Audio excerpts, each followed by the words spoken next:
Hello, I'm Professor Larry Louie, and welcome to Future and Emerging Technologies. In this course, we're going to cover two distinct topics. One is a generalized way to look at the future, techniques you can use to look around the corner about what's coming up next. Then we're going to look at a survey of different technologies, all of which have the potential to revolutionize certain products and services offered right now to the markets. The second thing we'll cover is the overview of the course, followed by an intro to the futures thinking, which is your first set of classes, and then looking at how you can prepare for a first class, which is important because we move pretty quickly in this course. So my background, I went from the picture on the left back in 1965 to the picture on the right where I was at Halt teaching in 2014 as a picture, but I've been here since 2010. So in the upper left, you see my first entrepreneurial business. It was in 1965, and I was in fifth grade, and I and my partners had a business selling confetti to revelers in San Francisco's Chinatown on New Year's Eve. We sold them for 25 cents or 15 cents a bag, and I could proudly say that we had no customer complaints, no return merchandise, positive cash flow, positive profit margins, distributed the cash, no issues whatsoever with partner distributions or disputes. And I thought, geez, this entrepreneurial business stuff must be easy. Well, I'm kidding, but it certainly wasn't that easy in the rest of my business life. And on the right side, after many years in business, I started teaching in 2001 and then joined Halt in 2010. And that's when I became involved with teaching entrepreneurship, the subject that I love so much. And as far as a little bit more of a common theme on my background, I went to UC Berkeley and graduated in accounting and finance. Thereafter, I went to KPMG and volunteered to help them start their small business advisory practice. And that again reinforced the fire that I had to be in a high growth business. Then I wasn't ready to start a business yet, so I went to Stanford Business School and got my MBA and took every single entrepreneurship class and every real estate class. Those are my two loves. When I graduated, I joined Bain & Company, where I did large company consulting and strategy and mergers and acquisition, but I also volunteered to work with any of their small clients, which was great. It gave me great insight, again, into my love, which is high growth entrepreneurial businesses. And after that, I worked in several private companies, worked in several venture-backed companies, leading with the last one at Alibris. And after Alibris, I started teaching, first at University of San Francisco in the areas of finance, accounting, and entrepreneurship. Then I came over to Halt, as mentioned, in 2010, teaching the same topics of finance, accounting, and entrepreneurship. And I've been here ever since. So it's been my pleasure to work with Halt students, and I look forward to working with you. So let's put this in the context of the overall MEI program. And we're creating new businesses. And we're starting off with design thinking and futures thinking. You're just about wrapped up with the first section of design thinking. And now we're moving into futures thinking. As we move along during your core curriculum, you'll be working with tools such as Business Model Canvas and employing techniques in the customer discovery. Then we're going to be working on pitching throughout the year because that's such an essential part in persuading others toward your point of view. And whether that is a customer, a partner, a banker, an employee that you want to hire, we'll be pitching all the time when we're in entrepreneurship. And on the right side is the end product, is we want to create a new business pitch that is persuasive and successful. Let's get into the course itself. The description of this course is that we are going to enable you to develop futures thinking using the IFTF stages of prepare, insight, foresight, and action. IFTF stands for Institute for the Future, based in Palo Alto, California. We will then explore their techniques of identifying drivers and signals of change, which will enable innovative new products and services to be created. We will then apply those to some promising emerging technologies, such as blockchain, artificial intelligence, and machine learning.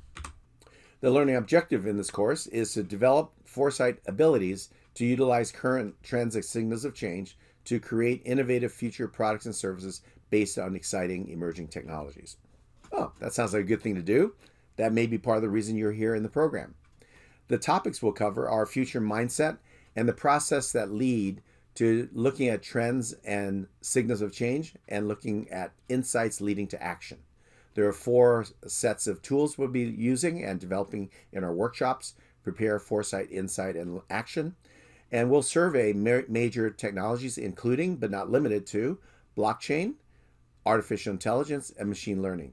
All of these have massive opportunities in all types of industries. Some have already begun, but we should allow our creativity to look at other possibilities than the obvious ones that may have begun already.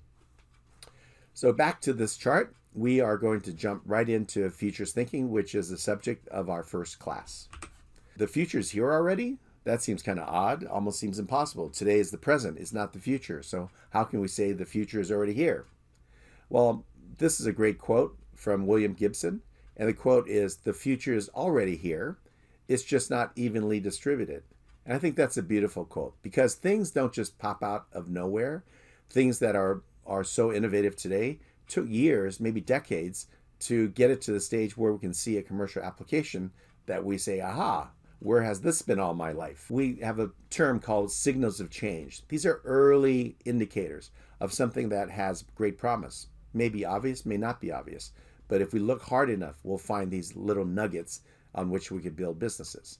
This quote is actually the premise of futures thinking, is that if we allow ourselves to look at events that are here today, technologies that are beginning today, we would actually get a glimpse of the future.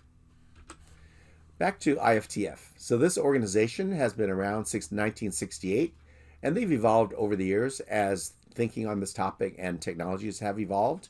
And their tagline is, "We make the world future ready."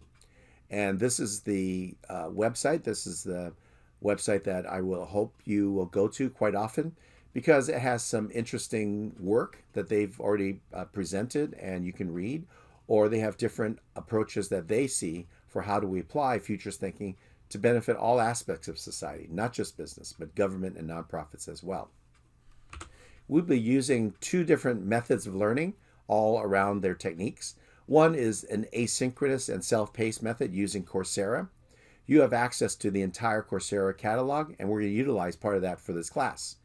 Specifically, there is a specialization that is awarded by IFTF through Coursera, and it is a 5-course sequence that will take many, many months. So we're not going to do the entire amount in our short time together, but we will cover the first 2 courses, at least at a high level, of these 5 courses. And the 2 we'll be doing are Ready, Set, Future, which is an introduction to futures thinking, and also forecasting skills and see the future before it happens. Again, a bit of an oxymoron, right?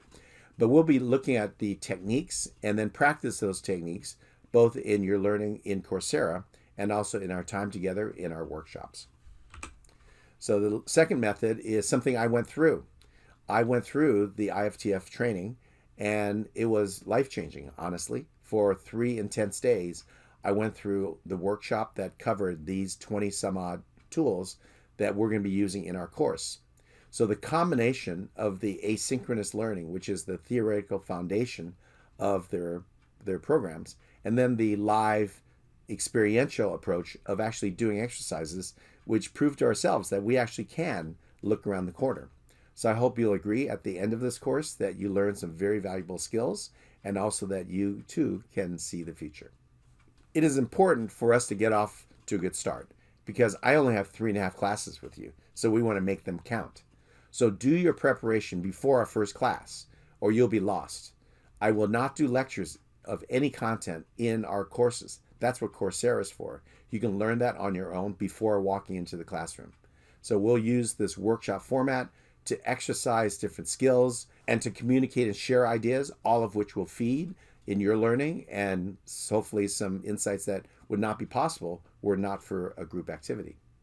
Then, as far as preparation for our first meeting, there are videos, reading, and quizzes. And these will take a total of about 3.3 hours. You will find the information links in Module 1 in our course. Specifically, you're to complete what's called Week 1 in the course called Ready, Set, Future. And this takes approximately 2 hours. I hope you find it goes very quickly. I always found this stuff to be very fascinating. And it includes videos and some reading, and then a few questions that are in the nature of a quiz, which are more formative types of questions for you. So make sure you do all that, the readings, the video, and the quizzes. Then the second week is also required before our first class meeting, and that is on the topic of signals of change, one of the critical pieces in our ability to identify trends that lead into the future. So there are specific items here that I've noted of what not to do, which means you do everything else. And the ones we will not do in this course are the things that we'll do in class, introducing yourself to your classmates, having group discussions and brainstorming. We'll take the time in classrooms to do much of that. So here we're learning mainly the content from the Coursera course, and then we'll be doing exercises in the classroom. All right? So another reminder, make sure you do those quizzes because they count toward your grade. So I hope you're ready to see the future. So do your prep, block out the time, say 3.5 to 4 hours, and I will see you in our first class next week. See you soon. Bye-bye.